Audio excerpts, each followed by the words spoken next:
they were filming a lot of a big show called Xena the Warrior Princess. I don't know if you've heard of that. Yeah, and that was back in the day. So I ended up getting a little bit part on that. Oh, you were in that too? I was, yeah. So where were you? I was had a little 50 less than 50 word role as a messenger.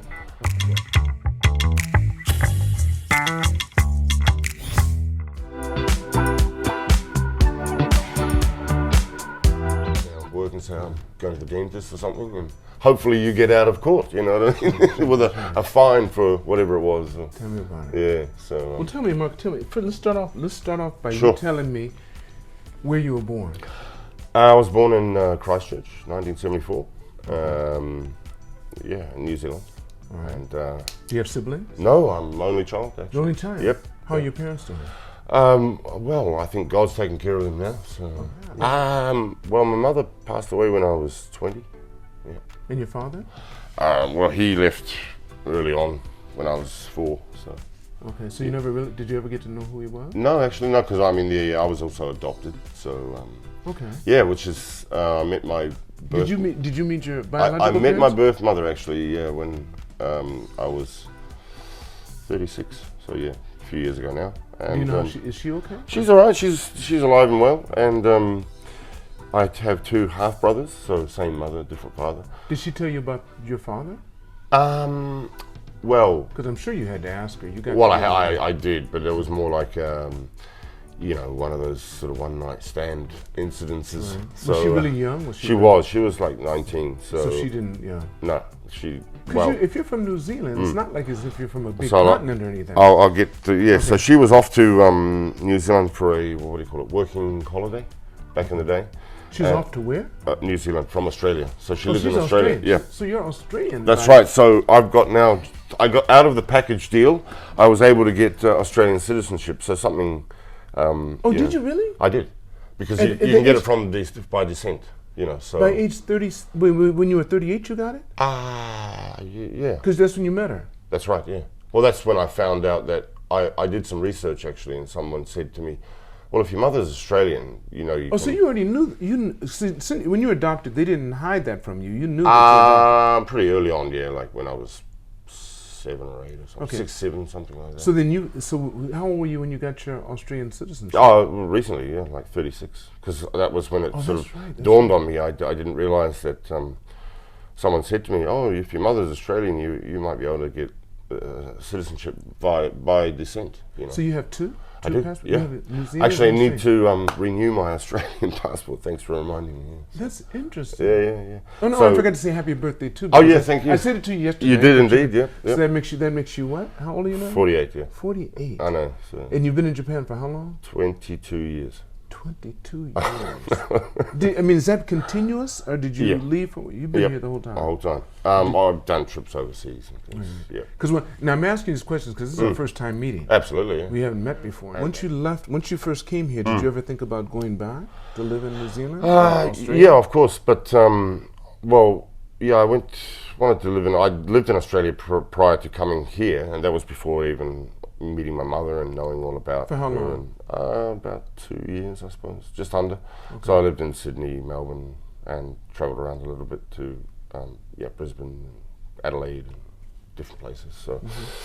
So, and then I met someone, and a tourist from America actually, and they wanted to travel around Australia, but they had limited time. So I offered my driving, assistance, and they said, because they were going to do one of these, magic, Is it a magic bus or something like that? You can go to different destinations and get on, get off, and when the next bus comes, you can get on it again. Like tour buses, right? So, but she was only there for 10 days, so she had limited time. So I said, well, what about if we rented a car? So, and she said, but I can't drive. And I said, well, I can, How old were you at this time? I was like 22, 23. No, how old? No, 24, 25, something like that, yeah. Now you did your schooling. You did your schooling all in New Zealand. Oh, mostly, yeah.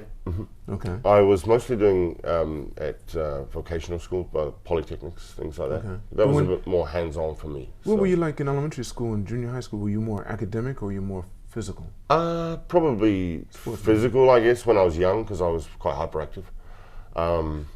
Yeah, you know, knocking around, playing rugby, judo, soccer. What was your favorite? What did you like the most? I didn't really have a favorite. I liked swimming once I taught myself how to swim. So You taught yourself? I know, right? Because that was, my mother always used to say how good of a swimmer she was, you know. Okay. And when she was younger.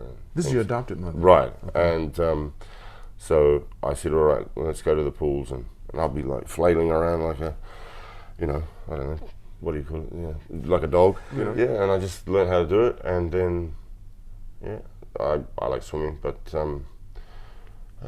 that was good for me actually, because it helped me with my breathing and stuff. Right. Well, you had asthma or something as a kid? Actually, no, I have a sleep apnea, which is terrible for my girlfriend. You still have it? Oh, obviously, you know. Did you have it when you were a little kid? I think, yeah. I wonder if there's, I don't know if they have, I think nowadays there's something that you can do about that, isn't there? Yeah, probably, yeah. And I believe I need to go to a sleep clinic, and they'll observe me overnight. And I think back in the back of your throat, you know, your vulva or whatever it's called, the thing that hangs down. Right.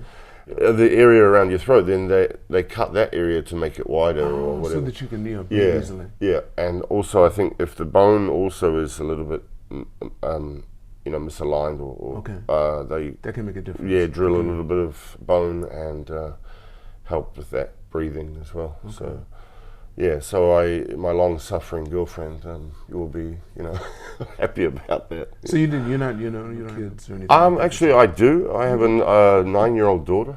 Yeah. Is she here? She's with her mum. But here in Japan? In Japan, yep. Do you see her often? Not as often as I could. I mean, yeah, she's, you know, I don't know. I can see her, thankfully. Right, Yeah. So, that's good. the door's still open there, but yeah, but I mean, there seems to be a lot of cases with, you know, foreigners' situations. Some people just, I guess, I think it's just communication problems a lot of time as well. Yeah. So that's very difficult. So what got you? So you took the girl around Australia. Oh yeah, back on that tangent. Yeah, right, back on that tangent. Yep. You took her around Australia. Well, just the East Coast. So drove up to Brisbane. You know, went to Sydney. You know, all the sites. Went to you know, down south area, down by Adelaide and things like that. So we did that, and she basically had such a good time that she said, well, you know, how about we continue the traveling? And I'm like, what do you mean? And she said, well, you know, why don't you come to America with me? And I'm like, well, yeah, but we're not really romantically linked or, you know, involved or anything like that. But she said, yeah, that's all right, I'll buy you a ticket. And I'm like, are you sure about that? So she bought me a plane ticket, and I ended up in New York. Yeah. You went to how long were you in New York? Just under a year, because the ticket was available for a year. And so she happened to have some friend who was living in the Mohonk Mountains, and I ended up, you know, and I learned all about peg leg baits and, you know, vaudeville performers, you know, and because this guy was staying in Peg Leg Bates' old house, and he was a vaudeville performer with one leg, and yeah, so might be interesting you research that. So yeah, I ended up, and the road was called Rocky Mountain Way or Rocky Mountain Road or something like that. I thought, yeah, that's me. It's like that. This is all in your mid-20s. Yeah. I mean, when you're young and free and just, right, you know, right. It's like, you know, what do you call it, easy rider meter. You know, now, you hadn't started modeling yet. Well, I did my first gig in New Zealand for Levi's. Before you went to Australia? Yeah. So that was... At age what? How old were you? I was 20, 21, I think, yeah. 21, okay. So I showed you that picture yesterday. Right, so I met a guy from Haiti, actually, and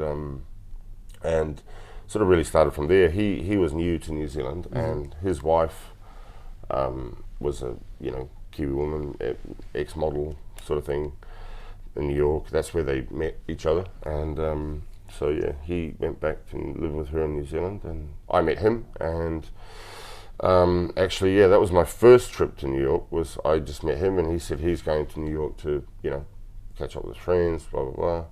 And I said, well, can I come along? You know, well, I'd only just met this guy too, so you know, I'd just known him for like a month or something. And yeah, we ended up going to New York together. He showed me around. Stayed with his in his brother's house because his brother was in France or somewhere like that. So it was on 152nd Street. So it was in Spanish Harlem. Right. And that was an eye opener. So learning about Promise Street. But he was taking you there because you were going to do a modeling job? Nope. So basically, he's a musician. He had a band in there, and the plan was to start music with come back and play music together. Do you play music? I'm a percussionist. Yeah. Oh, is that right? Yeah. Well, I haven't done it for a long you showed time. me. Oh, that's right, because you sent me pictures of your band. Yeah, those too. two guys were. Those two guys. Yeah. Yeah. So the guy in the middle was the Haitian guy. The other guy's from Rarotonga, sadly passed away. He from epilepsy actually, and So how long have you been drumming? Well, not as long as I should be, but at the time it was really just I'd been just tinkering around. But he basically just showed me the parts I needed to play for what he wanted to do, and so I guess it was a fusion of world music, kind of funk. I haven't played for years now because as you know, in Japan, space is at a premium in Japan, so I don't have the luxury of having a drum room, unfortunately. But I think that's something that I've seriously need to get back into doing, because music for me has always been, that creative outlet and it's helped with a lot of things, like it does, when you have stress or even if you just got a creative, thought in your head or something like that. So it works both ways, not just if you've got issues. If you want to be creative, you can be creative. If you've got stress, you can. That's true. That's true. So it's quite an all-round good thing. So and then the other thing, which is rewarding, I guess, it's like when you hear your music on the radio or something, which was. Have you done that? Yeah, I did actually. I was. This is no joke. With the group, with the Haitian guy. Yep, and I was is he still playing and still doing? I believe so. Yeah, he went into production, like sound engineering. So because in New Zealand, we have that luxury of being able to go and do like courses and stuff. Right. Well, he's from New Zealand. No, he's Haitian. He married the model, the Kiwi girl, so she's a Kiwi. So. And he's living in but they're separated now. I see, Yeah, and they're both musically inclined, and doing this. So how'd you get your music on the radio? Well, them connection. They because she was quite a well-connected person due to her what she was doing before, and so she was quite instrumental in getting us gigs and stuff like that. So it was really, I was just basically along for the ride, So it was like just basically follow the band leader, do what he tells me to do, play what I have to play, and let it go organically from there. So how long did it last? Year and 2 years, something like that. Because I think some of the other members got a little bit carried away with the trappings of what comes with music and things, and the party side had other people join, and then so things went on a different trajectory, and so just fell by the wayside, sort of thing. So, and actually at the time they were filming a lot of a big show called Xena the Warrior Princess. I don't know if you've heard of that. Yeah, and that was back in the day. So I ended up getting a little bit part on that. Oh, you were in that too? I was, yeah. So where were you? I had a little 50 listen, 50 word role as a messenger. Okay. So I just came in and said, talked to the guy and said, where's the princess or something, and so she went to she went with King Linnaeus and his personal guard off to blah blah blah or something like that, and that was. What year was that?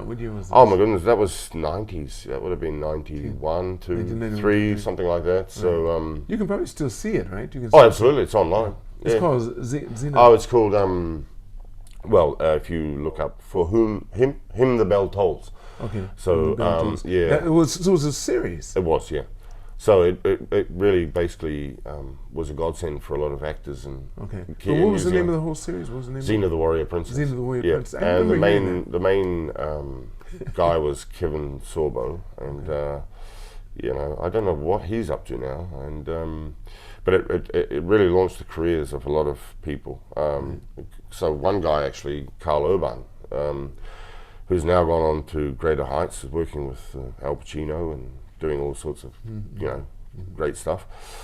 He was really kind to me because I was in the episode that he was in, and because he was one of the main characters, so he was in a lot of episodes, and I guess he just saw me in the episode that he was in as well, and because we didn't have a scene together or anything like that, and so he kindly connected with me and said, well, Mark, you can only go so far on raw talent, and I'm like, oh, okay.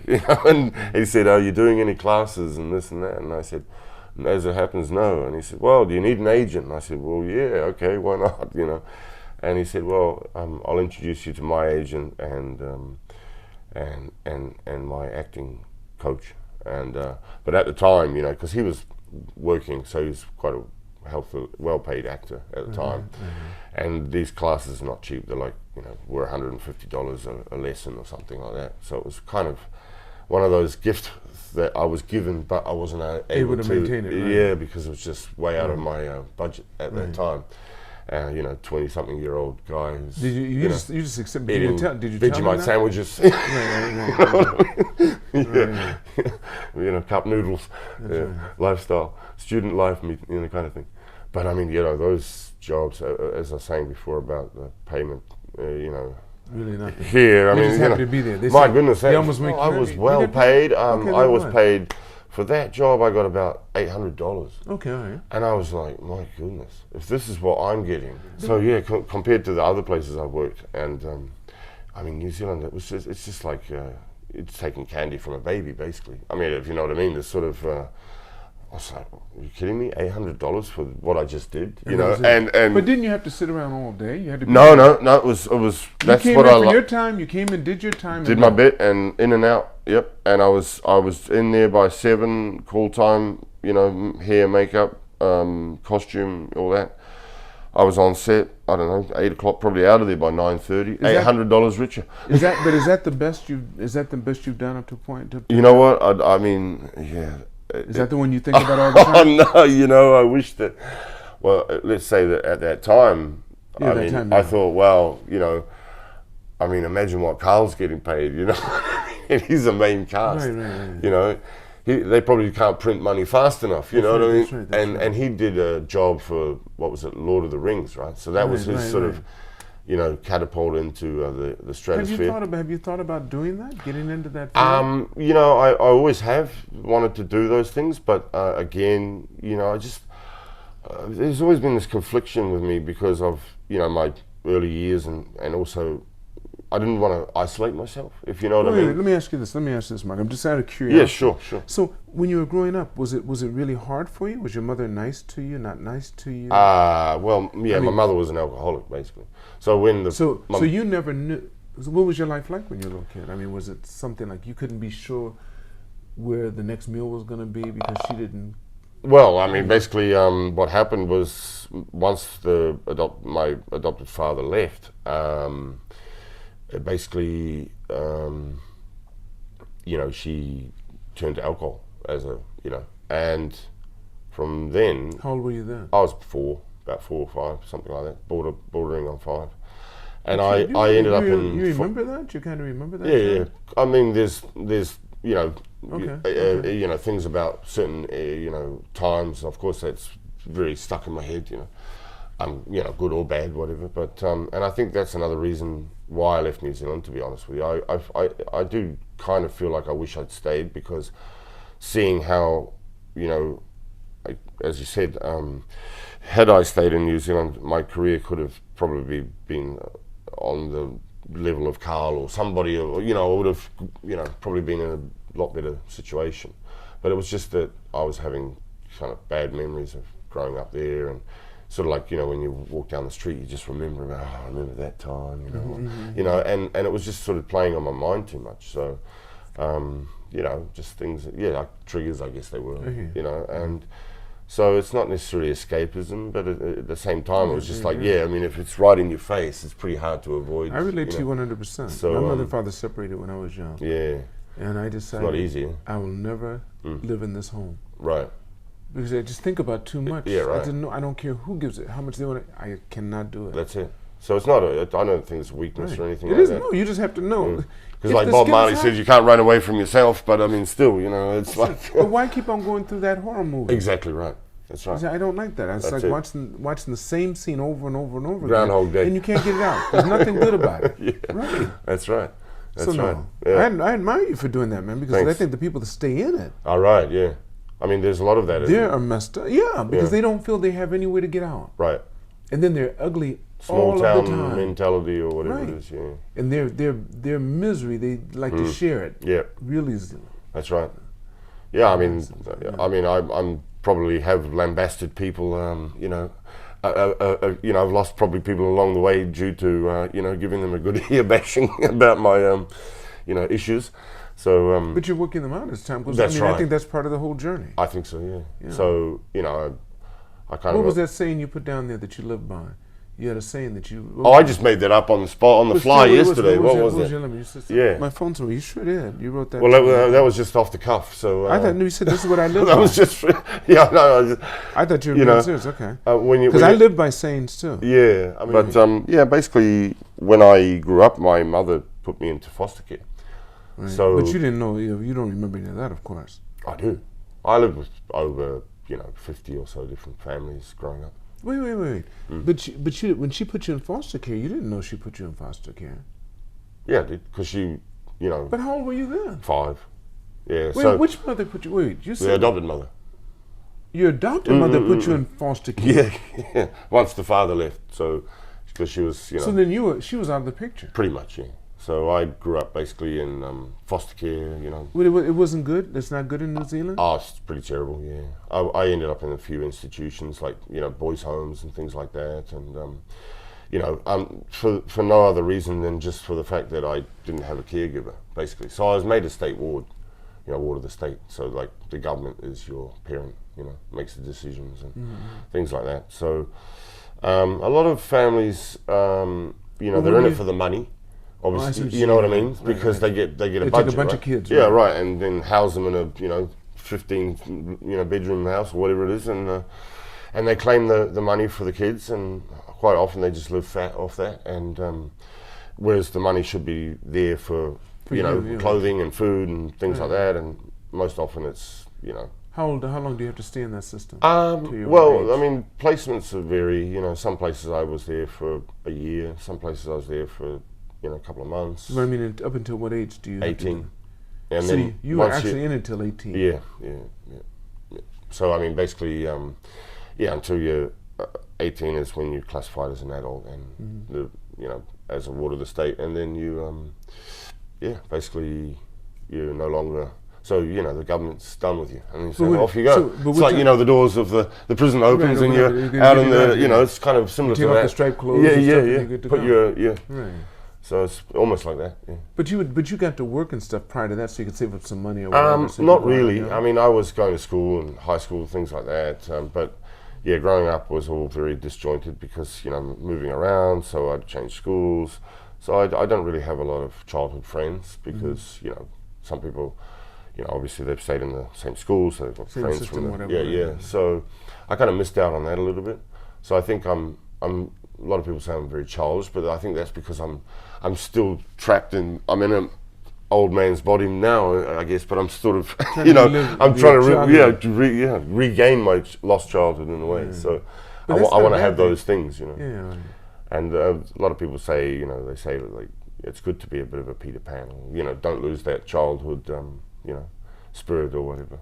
Right. So, I mean, of course, when it comes time to work, I'm serious, focused, and things like that. But yeah, I know you got to learn how to have fun and play. Don't you think so? Don't take yourself too seriously. No, I try not to. But I mean, it's a work in progress. I mean, I probably spent a good part of 20 years trying to get all this, stuff that wasn't great to make my life better and do it all by myself in a way. So so as I say, I do apologize to some people along the way for giving them an ear bashing about my life growing up, because they sort of exited stage left.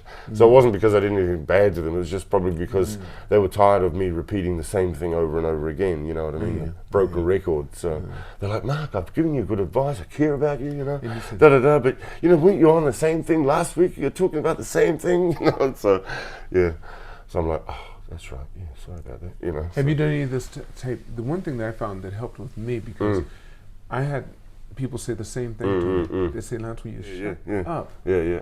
I said, "Well," and that's being kind. But I'm not, yeah, right. And I'm not being, and Right. I'm not finished with it yet. Right, right. Please listen to me some You more. got a little bit more to get out. Yeah, Come that's on it. now. And it's really refreshing too, you know. Don't you think when you get a chance to air it out and stuff, keep Absolutely. it inside where it Absolutely. hurts. Oh, it's like constipation. You know, tell me about it. Yeah, yeah, You yeah. gotta go ahead and let that You out. get kidney stones. You know, the thing that started helping me are these motivational books. Oh, okay, yeah. Reminds me of the quote that the Haitian guy told me. I always stuck in my head because he said, Mark, you know, he says, you know, there's a good quote I'll tell you. And he says, oh, life is only complicated for those that don't wish to accept its simplicity. That's pretty amazing. Yeah? So I always keep those little ones in my head sometimes. You know, it's not just a case of, you know, the cliche everyone says, hey, don't give a F about, you know, this and that, just be yourself and da-da-da-da, which is kind of true. But I mean, it's like, for example, I didn't have a normal upbringing, right? So I've always sort of felt I was a bit handicapped and thought like, you know, in the traditional sense of, you know, like people get married and they buy a house and they walk down the aisle and your family's there and her family's there. And I was sort of, you know, thinking of those things in my head, like I wonder who'd be sitting on the aisle on my side, you know, or things like that. And so all those things would be whirling around in my head. And so, yeah, after beating myself up for so many years of thinking, well, I'm never going to have a normal life because this happened and blah, blah, blah, and I'm going to feel more alienated and things. So that was another thing when you said about acting, because I thought, well, you know, if I became some well-known actor or something like that, I didn't want to isolate myself even more. If you know what I mean, you know, the us and them kind of thing. You sure got that right. You know? I think about that every now and then. Yeah. The more well-known you become, the more you become actually isolated. That's it. Because you just can't be out among the people. That's right. Unless you live in a small place and everyone knows you because you happen to be the village king. Right, exactly. Yeah. That's the only way. You bump into everybody, yeah. And then you got to worry about when you're sleeping, because somebody might got to knock you off, yeah. You know what I mean? They say, I want to be the king. I want to be the king. That's it, man. Yeah.